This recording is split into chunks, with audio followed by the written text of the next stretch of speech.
Galera, antes desse corte continuar, o ADM aqui gostaria de pedir para vocês deixarem o like e se inscreverem no canal. Tamo junto. Nós vamos abordar como é que você está investindo hoje os percentuais da sua Tá carteira, meio Bruno. bagunçado que o Bitcoin bagunçou tudo. E vamos falar agora, então. Vamos entrar no assunto Bitcoin. Claro. Eu sei que você é um dos caras das antigas que já vem falando de Bitcoin há muito tempo, né? Inclusive, você é um defensor da moeda, você gosta. E eu queria saber de você, Bruno, o que você espera para 2024, inclusive para os próximos anos, o Bitcoin que hoje, né, já está voltando ao seu topo histórico. E muitas pessoas que desacreditavam da moeda passam a enxergar a moeda como algo que realmente veio para revolucionar o mercado. Qual que é a ideia do Bruno para esse ano? A gente vai continuar tendo altas aí, temos eventos importantes esse ano. O que você pensa? Bom, é sempre complicado, né? O Warren Buffett, ele fala que o espelho retrovisor é muito mais nítido do que o para-brisa. Então, falar daquilo que vem à frente é difícil, até porque a gente quer fazer previsões para um sistema que reage à previsão. Isso é tremendamente complicado. Mas eu espero que seja um ano forte. Até por isso eu tô com uma alocação desequilibrada na carteira, já adiantando, eu postei isso no Instagram outro dia, causou um pouco de choque a muitas pessoas, mas hoje minha carteira ela tá mais de 80% em Bitcoin. Caramba, E por fiquei que em que choque agora também. Pois é, e por que isso aconteceu? Porque lá atrás, quando eu conheci o Bitcoin, era quase nada, depois aumentei para 5. Aí na época da pandemia, nós tivemos ao mesmo tempo 3 eventos que foram muito relevantes. Primeiro, aconteceu o halving, que vai acontecer agora, novamente em abril, né? A cada mais ou menos 4 anos, a cada 210 mil blocos do Bitcoin, e um bloco a cada mais ou menos 10 minutos, então dá uns 4 anos, você tem a recompensa caindo pela metade dos mineradores. Então tinha acontecido isso. A gente tinha também muito dinheiro sendo colocado no mundo, a oferta monetária crescendo pra caramba, e taxas de juro que estavam em zero ou muito próximas de zero, inclusive aqui no Brasil 2%. Então lá eu elevei minha alocação de 5 para 20%. E aí esse 20 ele começou a virar 40, 60, ele foi dobrando e eu queria vender. Só que eu perdi a janela boa de venda no último ciclo. Então eu falei, cara, eu vou segurar um pouco. Eu também ganhei mais dinheiro, aumentei mais em outras áreas, o Bitcoin caiu pra caramba depois. Então ele voltou para um patamar mais comportado. Só que eu fui comprando mais durante aquele período do final de 2021, em que a gente teve uma série de eventos horríveis para o Bitcoin, culminando com a quebra da FTX, né, a FTX, Lembro. por conta de uma fraude. No final, aquilo acabou virando um esquema Ponzi, digamos assim. E com aquilo, o Bitcoin caiu a 16 mil dólares. Eu comprei bastante naquela época. Cheguei aos 20%. Só que ultrapassei um pouco aquilo. No final, aquilo foi crescendo e hoje o que a gente tem é que ele está ocupando quase 80%. Eu fui comprando mais depois, porque eu acho que esse vai ser um ano excepcional. Só que eu friso pro pessoal que está assistindo, e é uma frase do Mises, que o homem rico ele pode se dar ao luxo de adotar caminhos insanos por muito mais tempo do que aquele que não é rico. Então, não é todo o meu patrimônio que 80% disso está no Bitcoin. Porque a maior parte do meu patrimônio é minha participação no Grupo Primo. Depois disso, eu ainda tenho imóveis, né?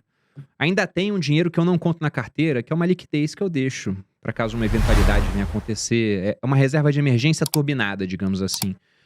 E com isso, mesmo que o Bitcoin vá a zero, que eu não sei como isso poderia acontecer, mas não é porque eu não sei que não pode vir a acontecer, eu me machucaria, mas eu não iria à ruína. Então não é pro pessoal observar isso que eu tô falando e pensar, meu Deus, ele tá com tudo isso, então deixa eu ir vender minha casa, né? Vou pegar dinheiro no banco a juros de 4% ao mês, porque se o negócio vai dobrar, no final do ano vai valer a pena. Não, não é isso, né? Mas eu acho que nós teremos um ano muito forte, porque a gente tem a dinâmica do halving acontecendo, e aí, para quem não entende o que é o halving, lá atrás, quando o Bitcoin começou a funcionar, 2009, janeiro de 2009, a recompensa por bloco minerado, quando os mineradores, que é o pessoal que tem lá os hardwares para participar do protocolo do Bitcoin, eles ficam competindo num concurso mundial para ver quem consegue achar a resposta de um problema matemático complexo criado pelo Bitcoin. Quem acha ganhava 50 Bitcoins. Isso em 2009. 2012, essa recompensa caiu para 25. 2016 para 12,5. 2020, durante a pandemia, caiu para 6,25. E agora vai cair para 3,125. Então, imagine, pegando uma analogia com o ouro, que os sindicatos mineradores de ouro do mundo se reunissem a cada 4 anos e falassem: pessoal, de hoje em diante é só metade do ouro pro mundo, tá? Então você tem uma quebra pela metade na oferta, enquanto a demanda de ouro permaneceria a mesma. Tendência é o preço subir. Com Bitcoin, quase a mesma coisa acontece. Porque você tem essa quebra pela metade na oferta, só que a demanda tende a subir muito mais. Porque uma parte muito importante do halving é que ele é um baita de um evento de publicidade para o Bitcoin. Porque esse ano todo mundo vai falar desse assunto. A gente vai ver a Globo falando do halving do Bitcoin. Isso vai acontecer. Com isso, um monte de gente que ouvia falar, não dava muita bola, vai olhar para aquilo, vai olhar e pensar, caramba, no passado subiu 130%. E esse ano já subiu não sei quanto. Então esse cara, ele vai começar a mandar mensagem para aquele amigo que é mais entendido de Bitcoin querendo comprar. Nessa hora, você costuma ter uma explosão nos preços. Que, diga-se de passagem, ela ficou menor a cada halving. Lá atrás, o efeito do halving era maior do que se a gente pegar o último halving que aconteceu. Então, muita gente até fala que o efeito do halving hoje é psicológico. Porque se você pensa no Bitcoin, no fluxo que você tem gerado de Bitcoins novos por estoque que existe, poxa, em 2009 não tinha estoque e o fluxo era de 50. Em 2012 o estoque era pequeno, o fluxo ainda era relevante, 25. Agora o estoque é de 19 milhões e pouco e o fluxo é muito baixo. Então, realmente, pensando em fluxo por estoque, esse pessoal ele tá com um palpite adequado, na minha opinião. Só que esse é só um evento. A gente tem mais dois que eu acho que são muito importantes. Um deles é a questão dos ETFs de Bitcoin. A gente tem, se eu não me engano, são 15 ETFs de Bitcoin na fila para serem aprovados pela SEC, que seria o equivalente à nossa CVM aqui no Brasil. Inclusive tem um da Hashdex, que já tem um ETF aqui no Brasil, que tá lá. Ele era para ter um deadline de aprovação no dia 1º de janeiro. Eu não sei se aconteceu alguma coisa aí que postergou, ou simplesmente só deixaram sem resposta. Eu sei que entre o dia 14 e o dia 17, tem uns 7 ETFs que podem vir a ser aprovados. E quando isso acontece, você tende a ter mais entrada de capital nesse mundo do Bitcoin, porque o institucional começa a poder montar posição.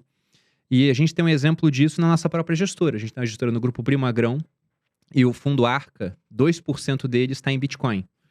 A gente tem um conselho lá para definir estratégias, tudo, e eu fui uma voz ativa para falar, olha, eu acho que é muito interessante a gente colocar 1%, depois a gente subiu para 2%. E como que a gente faz isso? A gente não vai e entra num site de exchange e compra os Bitcoins, aí deixa lá numa carteira, onde eu tenho a senha, fulano tem outra. Não, pô, porque seria um processo que, primeiro, é muito diferente do know-how do pessoal que participa da gestão, que é de um mercado mais tradicional.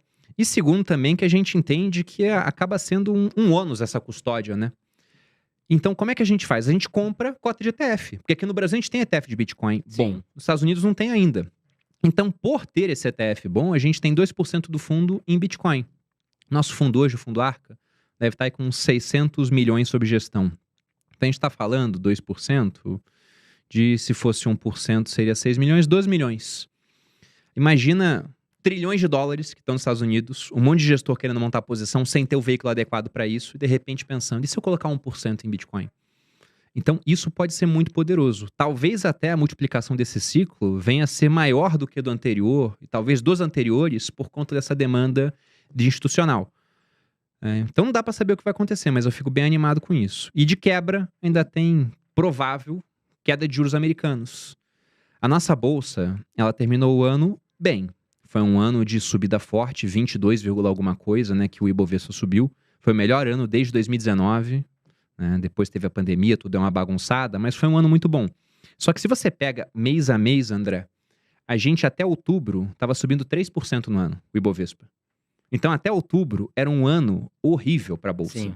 Aí veio novembro, só em novembro subiu 12%. Por que subiu 12%? Aqui em novembro, enquanto o governo discutia gastar mais no ano que vem, que é um negócio que geralmente o mercado não olha com bons olhos, o juro americano de longo prazo caía. Aí com isso o México subiu, o Brasil subiu. A Argentina, por outros motivos também, teve eleição, né? Subiu, bolsa chilena subiu. Então o mundo todo acabou subindo. E novembro e dezembro salvaram nossa bolsa só por conta de queda de juros americano. De longo prazo. Agora, nesse ano, a gente deve ter a queda do juros de curto prazo, equivalente à nossa Selic, que é a Fed Funds Rate. Isso acontecendo, você libera capital, que entenda que o juros americano é como se fosse um imã para o mundo. Quanto mais alto ele está, mais capital ele atrai. Quanto mais baixo, esse capital ele começa a não ser atraído com tanta força. Então, essa conjunção desses 3 fatores me deixa bem animado com o Bitcoin. Lógico que eu não sei se o ano vai ser realmente tudo isso, mas olhando essa conjunção, eu acho que vai ser um ano bem animado para quem tem posição em Bitcoin.